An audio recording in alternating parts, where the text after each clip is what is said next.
Olá e bem-vindos ao Cantinho da História. Esse episódio vai para minha prima Jaiden, que me pediu para falar sobre 1930. E para a sorte de vocês, a minha prima entende perfeitamente o português, então vamos poder dialogar entre todos nós nesse vídeo. 1930 é o momento em que se encerra a República Velha.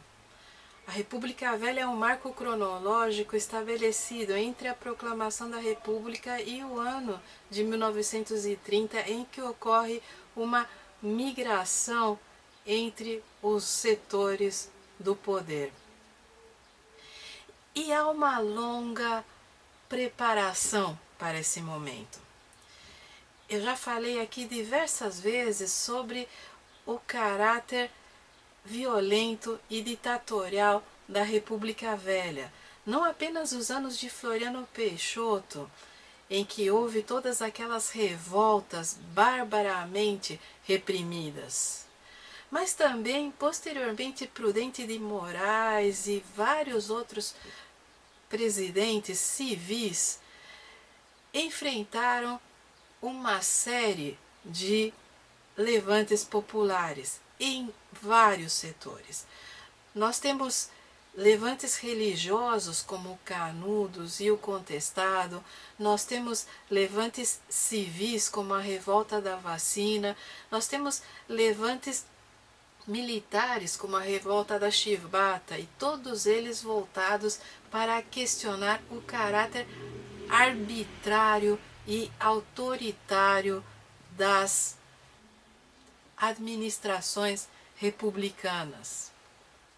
Há uma anedota que circula entre os historiadores que, se o plebiscito previsto na Constituição sobre monarquia e república tivesse acontecido nessas primeiras décadas da República, a monarquia teria voltado em triunfo, porque a República se revelou extremamente repressora e autoritária.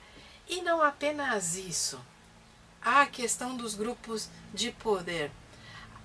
A República Velha é conhecida como a República do Café com Leite, a partir de uma análise um tanto rasa que diz que as oligarquias da pecuária e da agricultura representadas por São Paulo e Minas Gerais se revezavam no poder. E aí é necessário pensar em vários aspectos. Não é tão simples. Nem todos os presidentes eram mineiros ou paulistas. Houve outros representantes da federação. O que se diz aí é que os grupos de interesses da agricultura e da pecuária disputavam essas instâncias do poder. Temos que pensar como eram as eleições nessa época. A começar, o voto não era universal, as mulheres não votavam. E o voto não era secreto. No momento da votação, havia uma mesa com uma série de listas e formulários, e a pessoa chegava-se à mesa, declarava seu voto em voz alta e o mesário anotava o voto. E anotava o que queria, do modo como queria. Eram conhecidas como eleições do cacete, por um termo popular que designa aqueles malhos de madeira usados para espancar as pessoas. Se você reclamasse do modo como o seu voto foi anotado, apanhava ali mesmo. Se você criasse tumulto nas áreas de votação, apanhava também. Grupos conflitantes na disputa do poder encontravam-se nas ruas e espancavam-se mutuamente. E quem dominava as eleições é quem tinha o acesso às mesas de votação.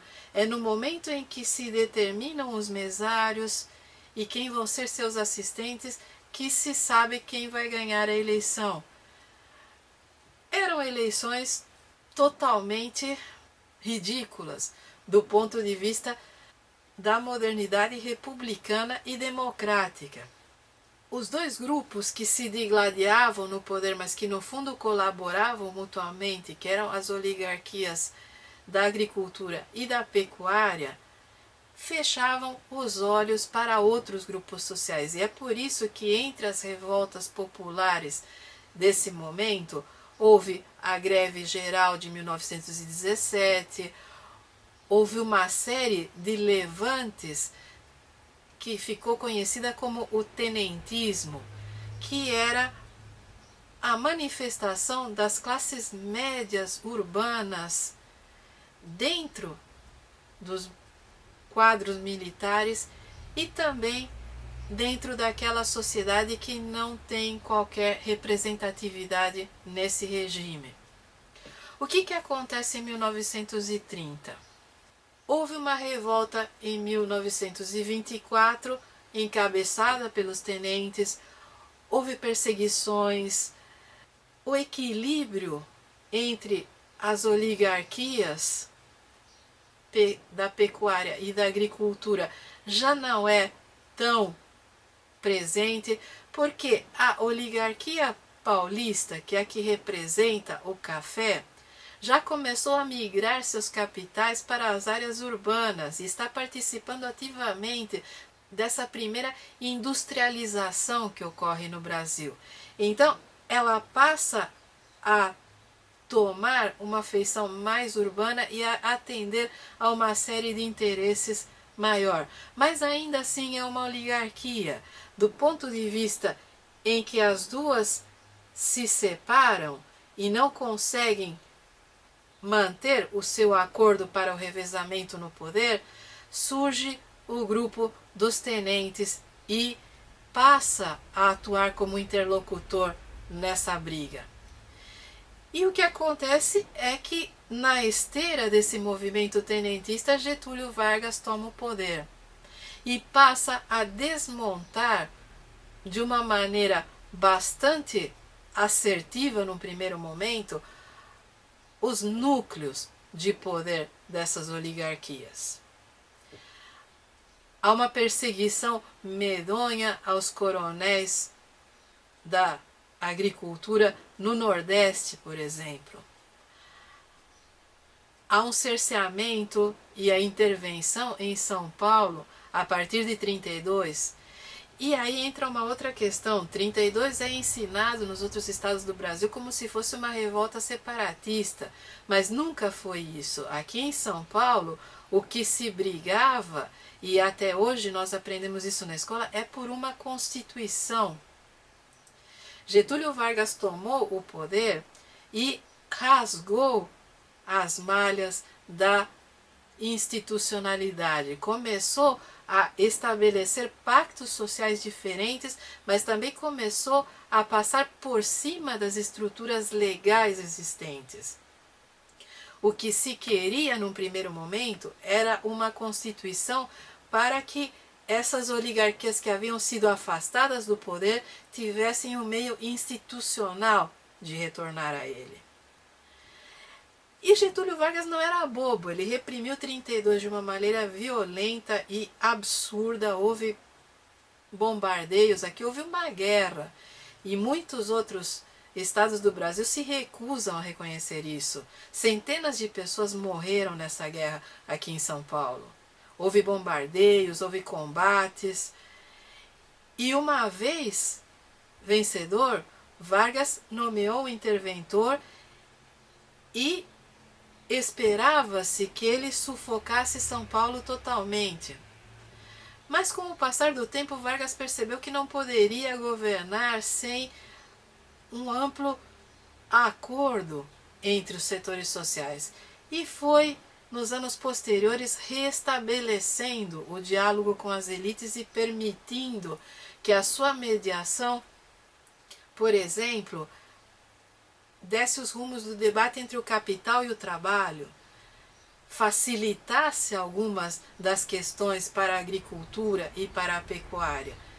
Nesse sentido, 1930 é uma migração de poder, é um é uma abertura a uma representação maior nessa sociedade. Mas as oligarquias vão permanecer, talvez não exerçam o poder de uma maneira tão aberta e descarada como acontecia na República Velha, mas elas vão passar a dialogar com Vargas ao longo do tempo. Do ponto de vista da historiografia, existem várias aproximações de 1930 e eu recomendo algumas leituras. Existe o livro do Boris Fausto, que é um clássico até hoje e que trabalha essa questão dos vários grupos sociais, do que é o tenentismo, do que são as oligarquias. É a interpretação mais tradicional de 30. Existe o livro do Edgar Dedeca, que se chama O Silêncio dos Vencidos, que é um debate sobre aqueles setores sociais que estão fora dessa discussão. Porque, ao ler a historiografia tradicional, a aproximação que nós temos é que o diálogo social se dá entre as oligarquias e o tenentismo. E o vasto setor do movimento operário que está em ebulição nesse momento e vários outros setores urbanos não são sequer contemplados nesse diálogo. Então, para o Edgar Dedeca, o movimento operário foi o grande derrotado em 30, porque as suas reivindicações não foram atendidas. Os sindicatos anarquistas se dissolveram. A partir de 22, com a fundação do Partido Comunista, os sindicatos passam a ser aparelhados pelos comunistas, mas em 30, com a repressão aos comunistas e aos anarquistas, quem passa a mediar as questões operárias é o próprio Vargas. E o movimento operário recebe um pacote de leis, que algumas haviam sido obtidas às custas de greves e outras são uma cópia da Carta de Lavoro italiana, mas que instituem os sindicatos ligados ao Estado. Não existe mais autonomia sindical a partir de Getúlio Vargas. Para quem está na graduação e quer se aproximar desses debates antes de partir para o Boris Fausto e o Edgar Dedeca, que aliás o livro do Edgar é de uma leitura dificílima, eu recomendo o livro do Ítalo Tronca, A Revolução de 30, Dominação Oculta, que é daquela coleção Tudo é História, que saiu pela Brasiliense nos anos 80 e 90. É um livrinho bem tranquilo de ler e é profundamente didático, estabelece os termos da discussão historiográfica e dá sugestões de bibliografia. Essa é, em termos gerais, a principal discussão historiográfica em torno de 1930. Quem são os protagonistas? Quem são os derrotados? Como é que se deu esse rearranjo nas forças sociais e qual é o papel do Vargas nisso tudo?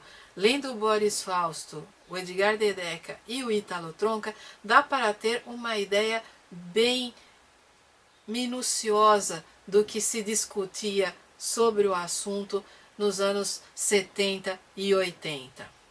Para quem se interessa por história de uma maneira mais lúdica e que quer saber o que aconteceu realmente, é difícil saber o que aconteceu realmente. Existem versões oficiais, existem as versões dos determinados grupos sociais e a gente tem até hoje uma série de versões contrastantes sobre 24, sobre 30 e sobre 32. Mas não dá para pensar em um separado dos outros. 30 dialoga com 24, 32 dialoga com os dois. São momentos em que o exercício do poder por determinados grupos sociais é questionado e outras forças sociais estão ascendendo e querem parcelas do poder significativas, quando não o poder como um todo. E no meio disso é que as mudanças sociais e políticas ocorrem. Se ficou alguma dúvida, algum comentário, sugestão, Vocês sabem onde me encontrar. Eu estou lá no Facebook, na página Cantinho da História, ou no meu blog, que vai passar por aqui. Eu demoro, mas respondo.